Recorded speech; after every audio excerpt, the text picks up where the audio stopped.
The other is school funding and equitable school funding. So across states, Virginia ranks dead last in average teacher pay.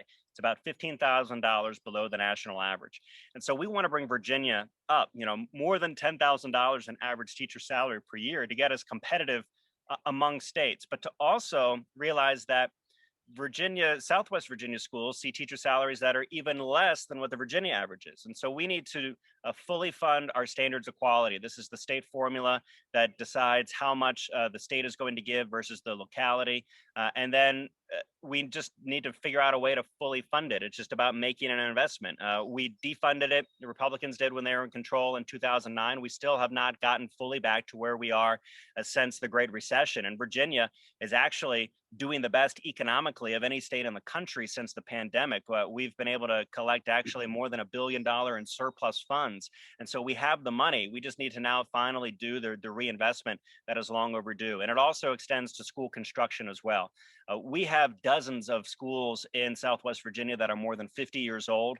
We have many that do not have heating and air conditioning, including here where I live in the city of Bradford.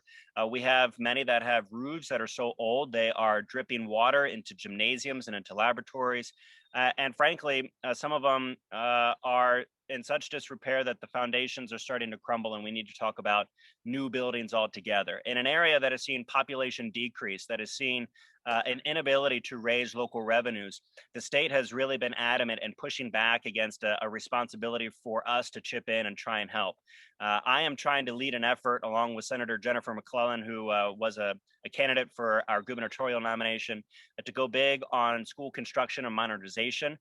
We are looking at the $4 billion that's been allocated to us in the American Rescue Plan to maybe do a good chunk to try and help folks either renovate or rebuild new, or to just help debt service bond rating as a way to help be kind of a co-signer on some debt acquisition here in the first place. There's a lot of different options.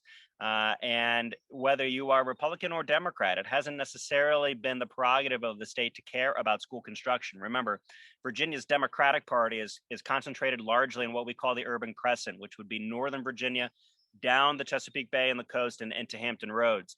And in those affluent areas, school construction is something that a locality can provide for.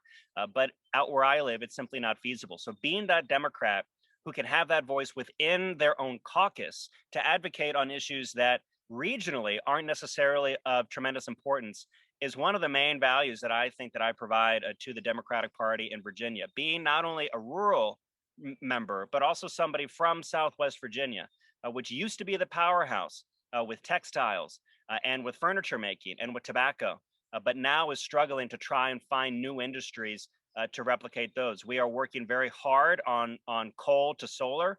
We are working very hard on technology and data centers, and on also being able to tap into the brain power at Virginia Tech.